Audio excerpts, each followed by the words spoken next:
I'm going to talk about planter technology, where it is, where it's going, what we've kind of learned along the way.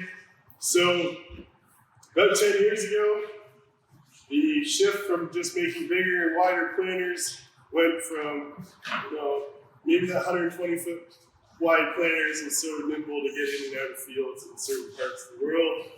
So if we could have a 60-foot planter cover the same acres a day by going faster, it's a lot easier to pull around, a lot more safe on the road, things like that. So high-speed planting has kind of been the shift focus. Doesn't mean we all have to plant fast with it, but the accuracy that came with having to plant fast is where we all have our planter, whether it's our brand or anyone else's brand. The accuracy is there to plant and place the seed accurately at 6 to 10 mile an hour. Now, as far as spacing it and singulating it, we can all do that. As far as the ride and rowing it, that's really dependent on your downforce system, your soil conditions, seed type, seed bed, soil type, all those things. So what I want to talk about today is what high-speed planting does, and what also has to be inversely directed with the closing system. So with the rowing it, we have openers that are pushing soil away from the center line to drop our seeds. The faster we go, the more that soil wants to be displaced further away from the center. Therefore, we need to keep that soil right next to the rowing it while going fast, so we can still do what we want to do without moving that soil. We don't want to have a depression there after we're done. The other thing we want to do is close that soil, but we're trying to draw that soil back in. The faster we go, the more we're going to try to draw that soil in at the same applied force on our closing system. So what has become not as much of an issue, so hydraulic downforce on the rowing unit has kind of made sure that when we have load cells there, it can apply the right amount of downforce to give us good ride so the rowing unit's not bouncing. So our depth is good there. The delivery system that we have for seed metering to deliver it from the meter down to the furrow, whether that's a speed tube or some kind of belt transfer, the simulation that's created at the top of the meter is the same right down. It's only got an inch drop to the bottom of the trip. Fix those problems. Great. Got 99 point something simulation. Is there any advantage of getting any better simulation than 99.9 meter? No. No. What's the issue now? We got to close it without closing it too much or too little. And the thing we're not able to read from the cab or know what we're doing is how well that's closing. So I'm just going to back up the growing units here, pull through the soil. I'm not here to talk about the opener a whole lot, or more about to talk about closing systems and where that technology is going to go.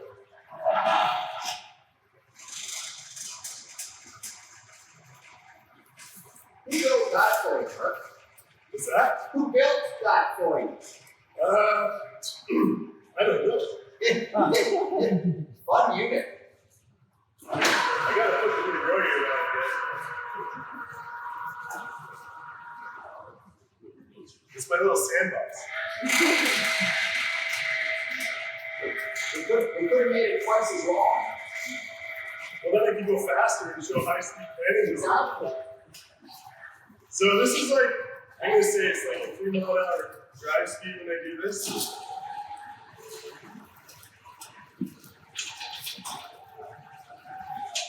All right, so come up here, guys.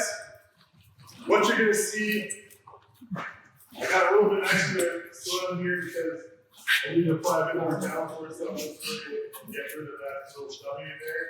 There is a little bit of a W with that solid going most of the time.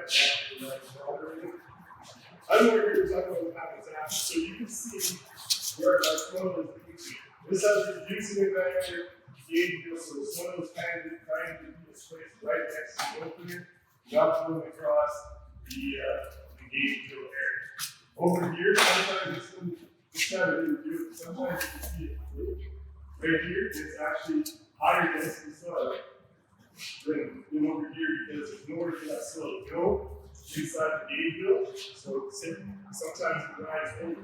So if you're in sticky conditions, you can have a lot of buildup on the inside of your gauge, which is why a lot of players have got this full gauge build to let that soil flow out. Because as we go faster, the soil's got to go somewhere. The faster we go, we're going to drop soil further away.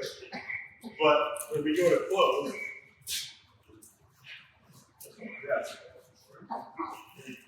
so when we go to close, we're trying to seal that up. But if we go faster, you can actually see that the soil comes back around, makes a bigger hill.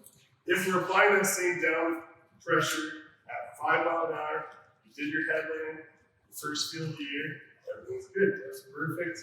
Not making a hill with the seed, everything's good. Seed's at the bottom of the trench. Everything's good, right? But then you go 10 miles an hour, you make this big hill. Where's the seed? If your soil is loose, it can lift the seed right out of the ground. Doesn't matter which closing system, I've seen it happen with both. When I go faster, this one displaces soil outward and inward. If I go faster, I exaggerate both those things, right? So 10 years ago, a couple people tried out high-speed planting, went 10 miles an hour, probably didn't go 10 miles the next year. Needed to work on seed bed conditions, get hydraulic down pressure because the growing rates were bouncing. We couldn't measure that. Now we have delta force with load cells, so we're making sure that growing is riding smooth and that growing is only taking care of itself, right? That problem's fixed. Now, so we got all this adjustability row by row for the growing ride, but really we need the same kind of technology to adjust the closing system. Right now, the only option for closing system adjustability, Chase has in-cab pneumatic, but you're still adjusting that on the go. So if you have one end of your field that's sand, one end of your field that's clay, you're still having to know to adjust it. If I'm planting at 10 miles an hour, I'm going to have half the closing pressure on this closing disc that I would at 6 miles an hour. Because if I don't, it's going to do a lot of the bounce. It'll have a wave because it's going to draw that soil in and catch and release, right? It's going to make a lot more inconsistent hill there, and you can see the seed get lifted right out of the ground. Same with the closing system on a that's a standard Deere Kinsey or white planter. The other thing you'll see is there's a lot more holes on the closing wheels on these machines at the frame to stagger them. That way they're not going at the same time. Is by staggering them, you're not going to have that same catch and release. It's going to have a bit more relief point there for the soil to flow through. It's not going to fix it altogether, because like I said, if we set this for 6 mile an hour closing, if we go to 10 mile an hour, we have to adjust the closing pressure, pay attention to that. So I've got a lot more experience with the red rowing this, so I'll talk about what I've learned with it. If I'm planting at 6 mile an hour on loamy soil, try about 18 to 20 psi closing pressure. If I want to plant 10 mile an hour because my seed bed conditions are good, there's rain coming and I have the planter that can do it. It's got its speed tubes and hydraulic down force. I have to lower it down to about 10 to 8 psi. If I don't, my seed will not be where I put it. No planter right now is really telling us where the seed is after closing. They know furrow-force is an option that you can put on case and every other planter. They know where the seed was when they closed, but they don't know what happened to the seed after. So we've spent all this money making it plant fast, but we haven't really closed it at the same rate of guarantee as the rest of it. I think that's where a lot of the focus is. Precision planting has like 7 or 8 versions of the furrow-force closing system, 2-stage and single-stage. The better ones are a concavity blade. With a straight blade, you're really limiting yourself of always drawing in a lot of soil, right? Or if you have it on not an aggressive enough angle, you're not bringing enough soil in. So the concavity blade allows you to bring in soil, but it when you make a straight blade, the faster you go, the more consistently you're bringing more soil in, and it's going to feed into it.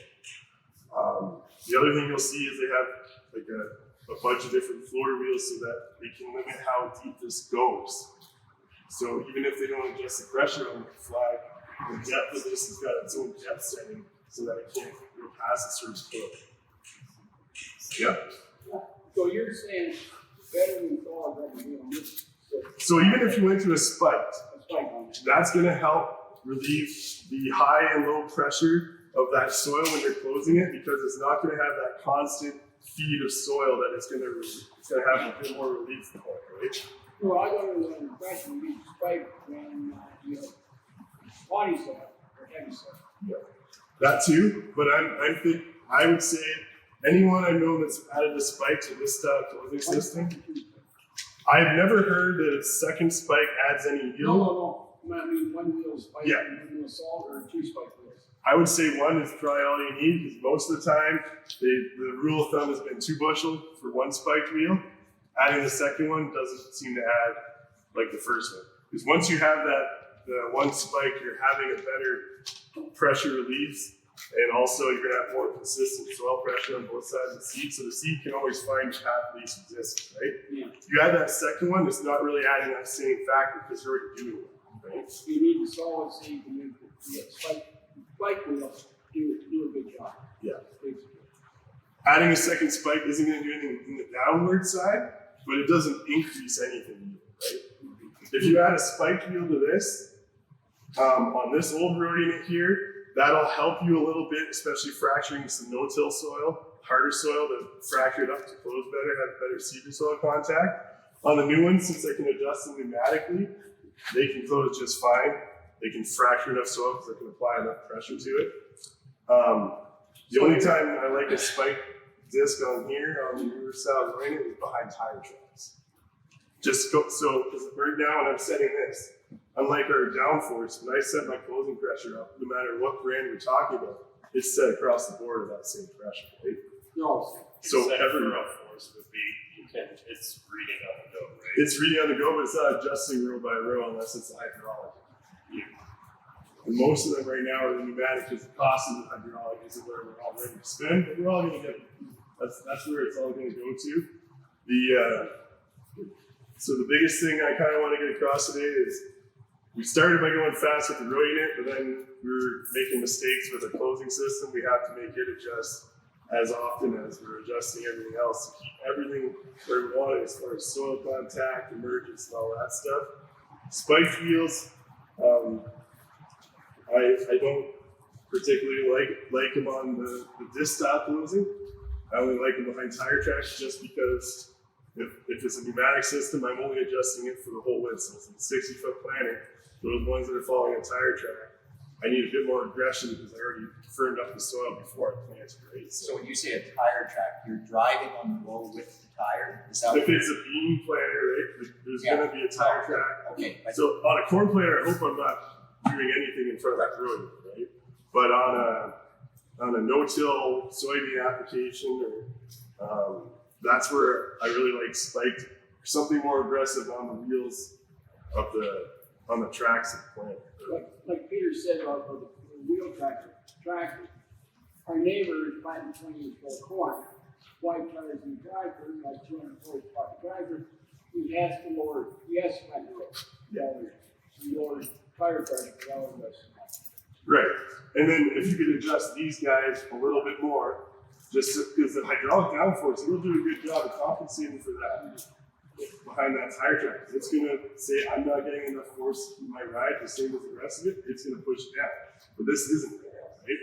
So to compensate for that, you can add something to be a bit more aggressive. You might put it in a different hole just to push it down a bit further. But those are the things you start paying attention to. Trying to get everything to do the same job road to road. But one factor that the engineer is buying that, and the engineer is buying that, they're using 2 rubber wheels for 2 discs. They're not using rubber coming in spike. Other spike wheels told they're working on different circumstances to make that work. Correct. The engineer of that. And even like Martin makes a spiked wheel for this row unit, and so does Yetter. Yetter's is concave, Martin's is not. Martin has a lot more tendency to actually catch stones because the blades. So the blades are hanging, right? But they're straight. So once it catches in there, they're stuck. So who do you say for general use in the field, who has the better wheel, Martin or Yetter? Yetter. Yeah. Okay. And for both, Yetter has the spiked rubber closing system on it. Spike cast now too. And the spike cast, like they have pretty good options and increase. Yeah. So we have on the trash rippers, the planter, we have a couple margins and the rest of it. Yeah. Okay. We find the margin product. I think they make heavier stuff for the road cleaners and stuff, but for the closing system, they don't have the same concavity. If a guy puts on martins, they complain about stones, they put a gutter on, they won't have that same complaint. We have a theory on our part, mainly, plant wider, not faster. I don't disagree with you. The problem is the main focus of the manufacturers was that enough growers said we want this width of planter to go fast. Yeah, Right? well, that's the word point. Even though we planted wider, we still like the faster. Yes. We still press, Yep. Well, wider gets to a limit, Oh yeah. right? And in Europe, so in Europe where they got to go to 10 feet Yeah. wide going down the road, they had to go fast. Yeah. And so I have clients who were able to stay with a 16-row planter because they went high speed and they didn't have to go to 2 planters and they didn't want to go to a 32-row planter because Lord help us. And it allows one operator to do the same number of acres. It's also a lot less weight than a 7-foot planter. Oh, It's a yeah. 16-row and a 32-row. They have more weight in the middle of the 32-row 7-foot. But the thing with weight is, no matter what, you still need weight on the frame.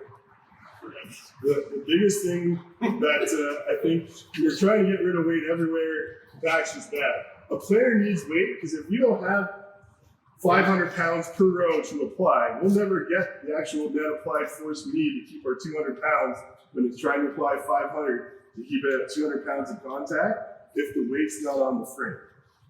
Case just released a new planter this year, 2150S. It's our front full interplant design. It's 1,100 pounds heavier than our previous pivot planter with that same row unit because we need that weight when we're trying to do no-till on 15-inch rows to actually get that weight across the whole frame. Yeah, because I can see on the old ones, I've seen certain rows, they don't plant the same. Yeah. I can just see it. The weight transfer, Yeah, and then out of the graphs. and because it's a front fold and the way the hydraulics are designed, we're transferring weight Yeah, from the center frame automatically. So if you set your downforce at 150 pounds, you look at it'll have an index on the monitor telling you how many pounds of weight transfer you should have it set to. And as your tanks go down with weight, it'll keep upping the pressure to keep that weight distribution the same. Now, having said that, you still have to have, you have all this extra weight, you have tires or tracks, but they still have to carry that weight so that your limitation is how much weight you have, how heavy you want the planter to be, and where you can put the tires to carry that weight. The new 2150S, all IF tires across the board from the factory is the only option because it has to be able to carry that weight to have enough low enough ground pressure. Just a little, you won't want to hear this. Neighbors all red drivers and red planters, okay? And we can see every time we shift the driver because the seed population drops because of the cold price goes down.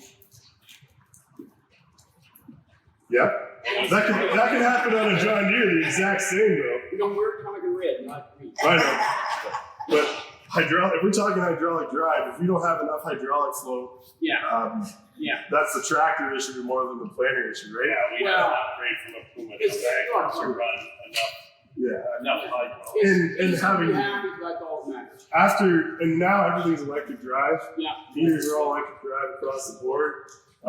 Once you get to that point, the meter is not the issue anymore.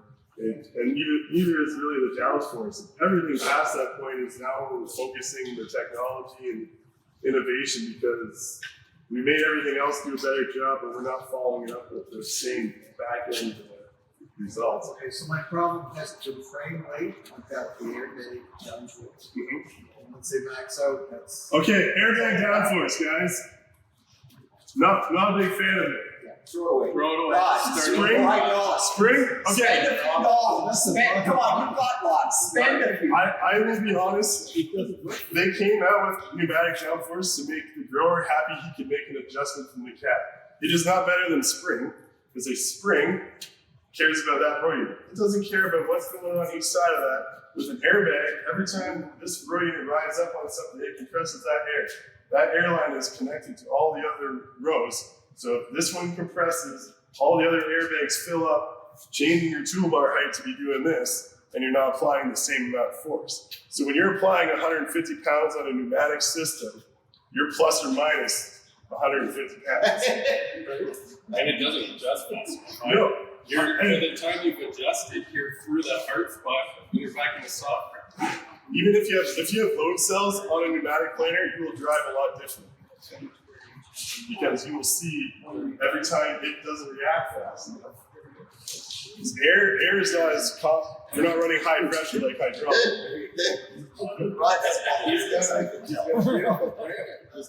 It just needs hydraulic downforce. Okay, but what's the price of that? It's only money. It's a lot. So much a row. Oh, come on. Couple year return probably, Rod. Doesn't matter what your practice is, hydraulic will have a benefit somewhere along the line. I would rate hydraulic, spring, then pneumatic. Whoa! Whoa. So I'm in the middle, I'm still on springs. It's all Spring only worries about that right. I Right? So But by the way, if you don't have enough down pressure on the spring, it doesn't put the seat in No, there. no. So pneumatic. Yeah. Much more pressure. So it can use up to we'll run it like 1100 psi to apply like 500 pounds of force. Your airbag